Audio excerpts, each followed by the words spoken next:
Sally, I want to play this for you, and I want to get your reaction to this. This is a call that I got last night. Hi, Larry. I was calling about the people who have called suicide hotline and different things with this loss of income.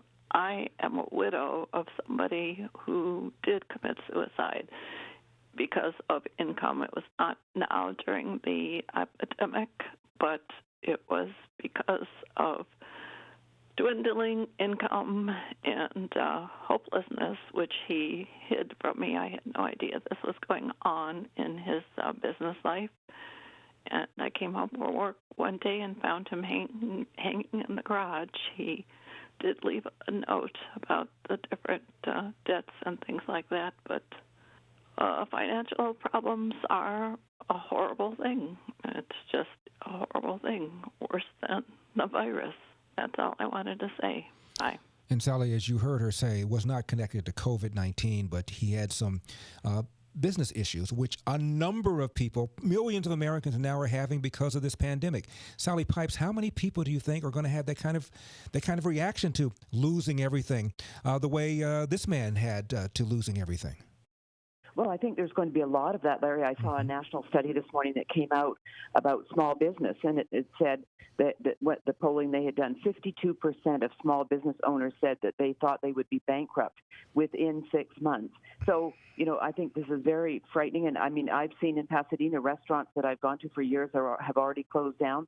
Big companies, Neiman Marcus is in bankruptcy, J. Crew.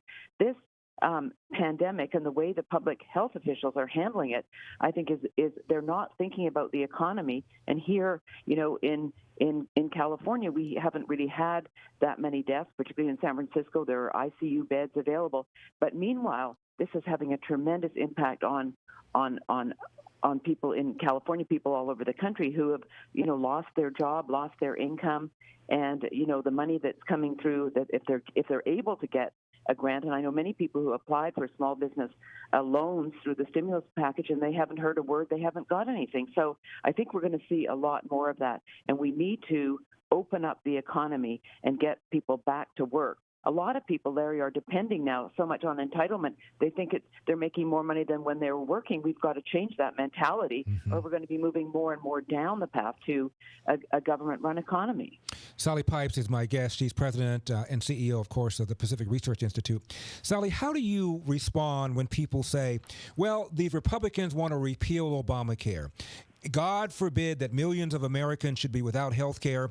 Donald Trump has talked about ending Obamacare and replacing it with something better. What is the something better? What happens if Obamacare were suddenly overturned by the Supreme Court in the middle of this pandemic? What do you say to stuff like that, Sally? Well, the Supreme Court did not agree to repeal Obamacare both in 2012 and 2015. It's still the law of the land. The individual mandate was eliminated in December 2017 under the Tax Act. So, this law, the Obamacare, which turned 10 on March 23rd, it's only covering 8.5 million Americans. The cost of a plan per month on the exchange for a single person is $472 a month for the silver plan. The deductible for an individual is $6,500. People cannot afford this law, this Obamacare. And when people have lost their employer-sponsored coverage under the pandemic, the idea is that one of the things is you don't have to wait for the open enrollment because it's a specific issue. You're able to go into the exchange and buy coverage. But I don't think many people will go into the market, Larry, and buy coverage. It's just too expensive. They can't afford it. It did not. President Obama said that the Obamacare was going to lead to universal coverage and bend the cost curve down. It did neither. So the court is now going to hear the oral arguments in the fall. We expect a decision in June of 2021. We have to offer the American people choice and competition in healthcare, not moving everybody into a government-run program, which will be expensive. Care will be rationed, and there will be long waits for care. So we need to change the tax code so that individuals can get their health care with pre-tax dollars. We need to allow people to buy health care across state lines.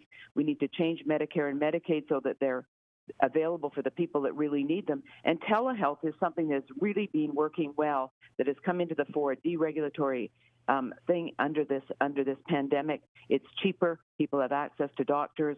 We're seeing scope of practice laws so that people, that nurse practitioners, physicians, assistants can do things that they could do, but doctors don't need to do, allowing docs who are licensed in one state to be able to practice in another so that there's not a doctor shortage.